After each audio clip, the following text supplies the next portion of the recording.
Good morning. It was about 19, 20 degrees last night. Yes, we're in the car, but hardly noticed it because of this bad boy right here. Let's get into a review of the pros and cons of the Western Mountaineering Ultralight.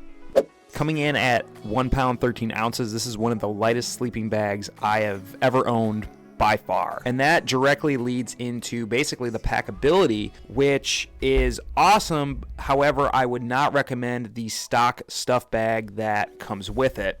What I would do is get a third-party stuff bag, and I will leave the link below. As you can see here, it compresses down super tight, so really not taking up that much room in my pack. Now, this 20-degree bag is actually the only bag I've owned since 2020. I've used this actually in all 4 seasons. I've used this in the Wind River Range. I've used this in the winter at Mount Adams. I've used this in the winter at Crater Lake. Now, I wouldn't primarily use this as a winter sleeping bag, but paired with a additional liner, this definitely can work in a pinch. But the reason you can get away with possibly using this in the winter, but definitely in colder temps, is because of the substantial draft collar that it has on it, which basically just cinches comfortably over your shoulders, which prevents drafts from drawing heat out on colder nights. You also have a full-length zipper, which allows you to dump heat. It's got 850 plus power goose down, and what that means is that 1 ounce of 850 fill power will loft higher than an 850 fill power. Basically, the larger number means it will loft higher,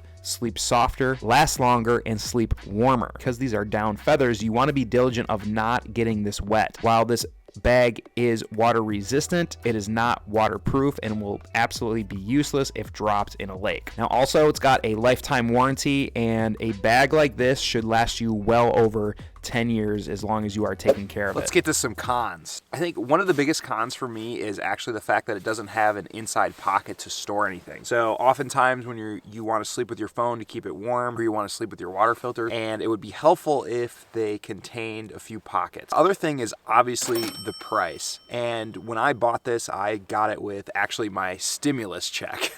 But here's how I rationalized it. To me, you can't put a price tag on a good night of sleep in the wilderness. When that happens, you're always in a better mood the next day. You're able to enjoy your surroundings and you're able to recover way better. And then conversely, if you're on road trips, let's say that a hotel costs $200, but because your sleeping bag is so comfy, you just decide you're gonna sleep in your car on the road trip instead of getting hotels. Do that only 3 times and you've already made up the amount of money you would have paid for the sleeping bag. To me, this is like the perfect sleeping bag for a 3-season camper, especially for somebody that is getting out regularly. You might as well have a really, really nice sleeping bag because it really is like your hotel. It's your recovery device. The more comfortable you are, the longer you're gonna stay out. I like to put all those odds in my favor. We'll see you for the next one.